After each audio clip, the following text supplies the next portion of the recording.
Good morning, everyone. I'm Megyn Kelly. It's Monday, July 14th, 2025, and this is your AM update. President Trump publicly backing Attorney General Pam Bondi in the wake of her botched handling of the Epstein files rollout and calls from voices within MAGA for her to resign. Yeah, he's an idiot. I mean, he's frankly an idiot. But none of our operations are going to change. Homeland Security Secretary Kristi Noem slamming a California judge accusing ICE agents of making indiscriminate arrests. What is so stunning is not only the fact that the president was nearly killed, but the fact that a man with a weapon got that close. A damning new report outlines the Secret Service's many failures 1 year ago in Butler, Pennsylvania, that nearly led to the assassination of then-candidate Donald Trump. All that and more coming up in just a moment on your AM update. Celebrate Independence Day with an epic July 4th sale. Stock up on supplements from brickhousenutrition.com and save big, 25% off everything with code FIREWORKS25. You can get Lean, their #1 weight loss supplement packed with natural, studied ingredients, no injections, just real results they say can help you slim down in time for summer. Or try Field of Greens, the superfood drink so powerful they guarantee your doctor will notice your boosted health or they will give you your money back. Collagen peptides are another favorite for glowing skin and hair. Beauty experts say collagen can be the fountain of youth for skin and hair.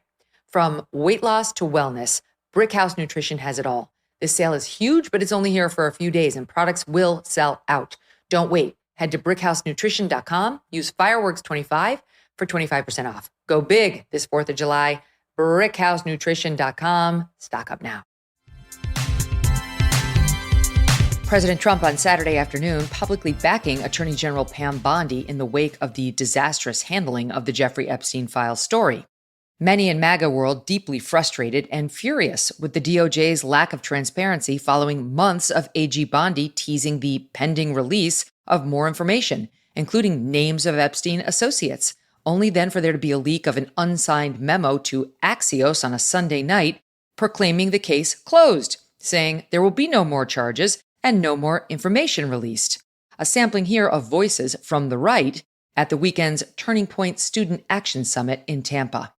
She also brought in some of our best influencers, people that I care about deeply. Jack Posobiec, who's incredible, Libs of TikTok, Chaya, DC Drano. Yeah. And she gave them these binders and she humiliated them. She is the reason that things are unraveling around this story right now that virtually all of the Republican Party cares deeply about. She had made the binders. She bragged about making the cover sheet that read Epstein Files, Phase 1, and she handed them out. Don't let anybody insult you, anybody, and I mean anybody, ever get away with insulting you instead of answering a legitimate question, okay? Ever. This is a party, this is a movement that is so transparent that even their cover-ups are transparent. They're not even trying. The New York Post and others reporting Friday on clashes between AG Bondi and FBI Deputy Director Dan Bongino last week. Deputy Director Bongino reportedly taking a personal day on Friday, considering resignation. This journalist's reporting backs this up, that Bongino made clear either Bondi must leave or he will, though my sources say there may be a softening on that front depending on how things are handled in the coming days. An unnamed Justice Department official telling the Post Director Kash Patel may follow if Bongino resigns, however Patel countering that narrative on X over the weekend. Your humble correspondence information is that Kash Patel is not threatening to leave, and there's no danger of that. President Trump posting to Truth Social on Saturday, quote, "What's going on with my boys and, in some cases, gals? They're all going after Attorney General Pam Bondi, who is doing a fantastic job. We're on one team, MAGA, and I don't like what's happening. We have a perfect administration, the talk of the world, and selfish people are trying to hurt it, all over a guy who never dies, Jeffrey Epstein. For years, it's Epstein over and over again. Why are we giving publicity to files written by Obama, crooked Hillary, Comey, Brennan, and the losers and criminals of the Biden administration? They created the Epstein files, just like they created the fake Hillary Clinton, Christopher Steele dossier that they used on me. And now my so-called friends are playing right into their hands. Why didn't these radical left lunatics release the Epstein files? If there was anything in there that could have hurt the MAGA movement, why didn't they use it? Kash Patel and the FBI must be focused on investigating voter fraud, political corruption, Act Blue, the rigged and stolen election of 2020, and arresting thugs and criminals, instead of spending month after month looking at nothing but the same old radical left-inspired documents on Jeffrey Epstein. Let Pam Bondi do her job. She's great. It must be noted here that many in the president's orbit pushed the Epstein case and promised transparency if Trump were elected, including people like Dan Bongino, Kash Patel, and Don Jr. Patel posting to X Saturday afternoon, quote, "The conspiracy theories just aren't true, never have been. It's an honor to serve the President of the United States, Donald Trump, and I'll continue to do so for as long as he calls on me." Democrats, who have spent the last 6 years accusing anyone interested in the Jeffrey Epstein story of being a conspiracy theorist, now suddenly piling on, criticizing the Trump administration for failing to deliver on promises of transparency. California Governor Gavin Newsom and U.S. Senator John Ossoff of Georgia separately here. Really, Trump? Show us. What do you got? Where's the transparency? What carnies? What flim-flammers? What music men? What bullshit artists these guys are. Not even good ones either. Not even good ones. He promised to release the Epstein files. Did anyone really think the sexual predator president who used to party with Jeffrey Epstein was going to release the Epstein files? U.S. Congressman of Maryland Jamie Raskin Friday on MSNBC suddenly super interested in Jeffrey Epstein, calling for hearings. Of course, as a Democrat in the House minority, he can't actually mandate one. It'd be much better for everybody to come clean, and let's vindicate the public interest here. I'm going to be asking Chairman Jordan to call for a hearing where we subpoena the Attorney General and Dan Bongino and Kash Patel to come in and tell us everything that we know, because this thing is really spinning out of control at this point, and there's one way to put it to rest, which is to come clean, as President Trump promised he would during the campaign. Republican Congresswoman from Florida, Anna Paulina Luna, a member of the House Oversight Committee and a MAGA ally, saying on Fox News her task force on declassification of federal secrets will continue looking for answers. I believe the reason why Americans are so frustrated with this process is because of the way that there has been conflicting information out of the Department of Justice. And so what I'm going to be doing along with my task force is requesting information not pertaining to victims, not pertaining to CSAM, that should be out there for the American people to decide. I will say that the way that the administration rolled out the JFK files, of which, by the way, there has been groundbreaking discoveries in those rollouts, is literally the gold standard for declassification. And there is trust in transparency, and so I will encourage them to continue to do that. This story's far from over. Our reporting continues this week on The Megyn Kelly Show. Coming up, Homeland Security Secretary Kristi Noem slamming a Biden-appointed judge's ruling accusing ICE of conducting indiscriminate roundups in its mass deportation efforts. And a brand new report shedding light on the Secret Service's stunning failures 1 year ago in Butler, Pennsylvania. One congressman says more accountability is still needed. As President Trump is settling into his new administration, one of the top Democrats in Congress aiming to undermine the Trump agenda is Democrat Senator Dick Durbin of Illinois. And according to our sponsor, the Electronic Payments Coalition, Senator Durbin has a new plan, a government takeover of your credit card. Today, Americans have thousands of choices in credit cards, but they say Senator Durbin's plan will result in less competition and less security, which means more risk for your credit and your identity. You can learn more for yourself at guardyourcard.com. And you could consider telling your senators to stop Dick Durbin's government takeover of your credit card before it's too late. On Friday, a Biden-appointed judge in California, Mame Uwisi Mensah Frimpong, who is American with parents from Ghana, ruling some aspects of the Trump administration's mass deportation efforts in the state are likely unconstitutional. The ACLU of Southern California leading the lawsuit, along with other immigrant advocacy groups, on behalf of individuals who have been arrested in recent weeks. These groups accusing the government of conducting, quote, roving patrols, indiscriminately rounding up individuals without reasonable suspicion, they say, then denying access to legal representation. In her 52-page order, the judge stating ICE agents may not rely on the following factors when making arrests, quote, apparent race or ethnicity, speaking Spanish or speaking English with an accent, presence at a particular location, bus stop, car wash, tow yard, day labor pickup site, agricultural site, etc., or the type of work one does. U.S. District Attorney for Central California, Bill Asaley, posting on X, quote, "We strongly disagree with the allegations in the lawsuit and maintain that our agents have never detained individuals without proper legal justification. Our federal agents will continue to enforce the law and abide by the U.S. Constitution." Homeland Security Secretary Kristi Noem at a Saturday press briefing going a step further in reacting to this judge, who she mistakenly refers to here as a he. Yeah, he's an idiot. I mean, he's frankly an idiot. We have all the right in the world to go out on the streets and to uphold the law and to do what we're going to do. So none of our operations are going to change. He made claims that were absolutely false.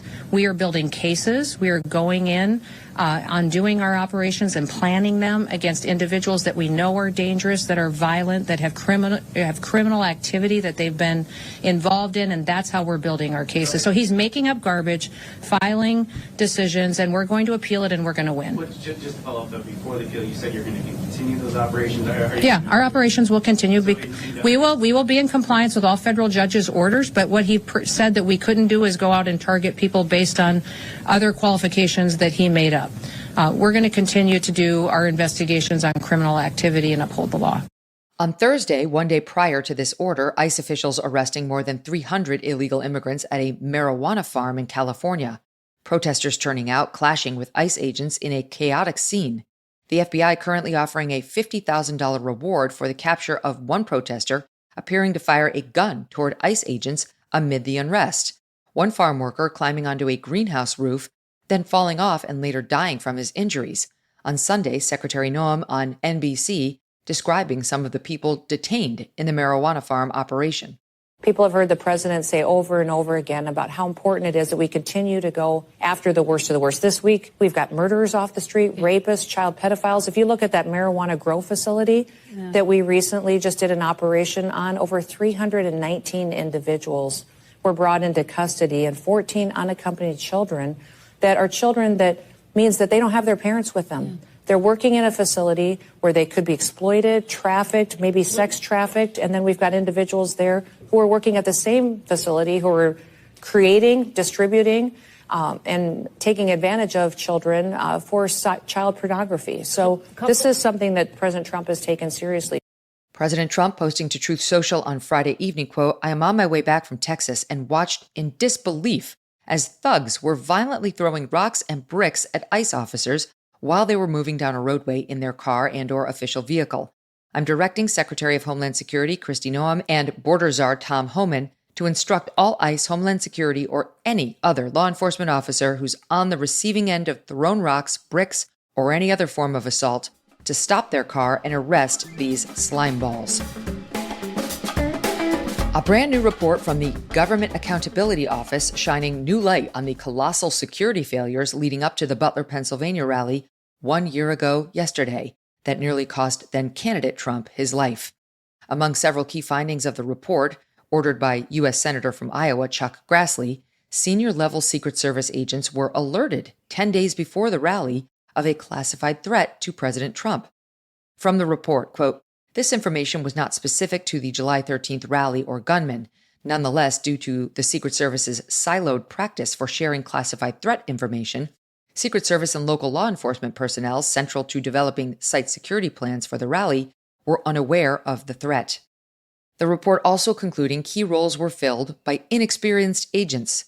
The agent responsible for identifying vulnerabilities at the site was new to the job, the Butler rally being, quote, "her first time planning and securing a large outdoor event as the site agent." Former New York State Homeland Security Advisor Michael Balboni on Fox News calling out the stunning severity of these lapses. Outlined in the report is this failure of sharing the intelligence. That is absolutely crucial. The way the Secret Service works, and I've been involved in several national security events, is they work directly hand in hand with local law enforcement.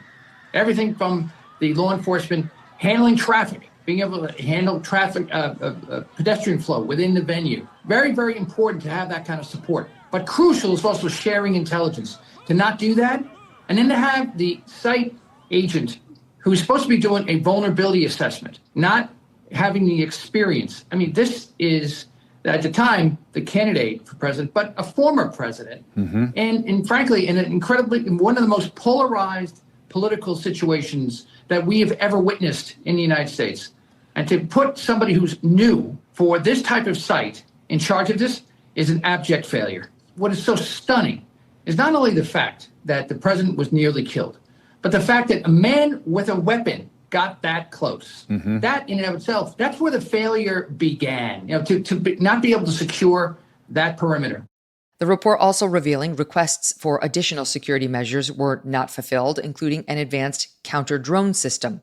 The agent in charge of the counter-drone detection equipment on that day telling investigators he only had 1 hour of training. The equipment malfunctioning in the hours leading up to the rally as the shooter was able to fly a drone over the venue undetected.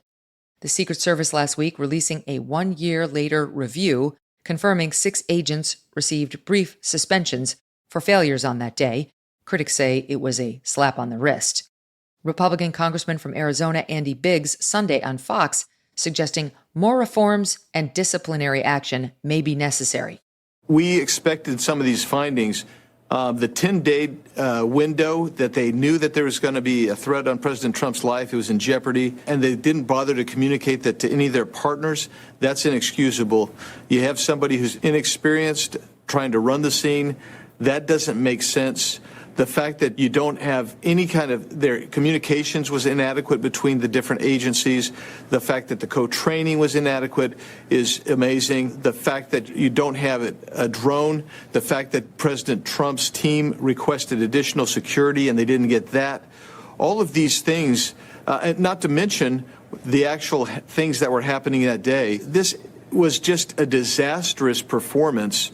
And I am surprised, quite frankly, that you have 6 people on the ground who become the fall guys for this. I wonder how high up we should have gone and who should be held accountable even above those 6. But I'm not sure still that we have all the answers that we need, and nor have we seen the changes that are necessary to improve this agency where it needs to be. President Trump Saturday on Fox News offering a more forgiving response to the Secret Service in an interview with his daughter-in-law, Laura Trump. So they briefed me numerous times, the FBI, the Secret Service, sort of everybody. DOJ, Pamela's doing I think she's doing a fantastic job. But they briefed me, and I'm satisfied with it. They should have had somebody in the building. That was a mistake. They should have had communications with the local police. They weren't tied in, and they should have been tied in. So there were mistakes made, and that shouldn't have happened. And that building was a prime building in terms of what they were trying to do. But I was satisfied in terms of the bigger plot, the larger plot. I was satisfied. And, I have great confidence in these people. I know the people, and they're very talented, very capable. They had a bad day, and I think they'll admit that. They had a rough day. This is a very dangerous job being president. Meanwhile, 1 year later, we still know relatively little about the shooter, Thomas Crooks, age 20, who was killed in Butler by the Secret Service. He left no manifesto, and his parents have never spoken publicly about him. Hours after the assassination attempt, a federal agent reportedly spoke to Crooks' father, who claimed, quote, "I don't know anything about my son." Crooks had no known criminal record, nor any documented mental health issues, though the New York Times reports he was engaging in bizarre behavior prior to the shooting and was searching online for things like, quote, depression crisis. Deputy FBI Director Dan Bongino, a former Secret Service agent himself, recently telling Fox News, quote, "The there you're looking for is not there. If it was, we would have told you." And that'll do it for your AM update. I'm Megyn Kelly. Join me back here for the Megyn Kelly Show, live on SiriusXM Triumph Channel 111 at noon East, on youtube.com/Megyn Kelly, and on all podcast platforms.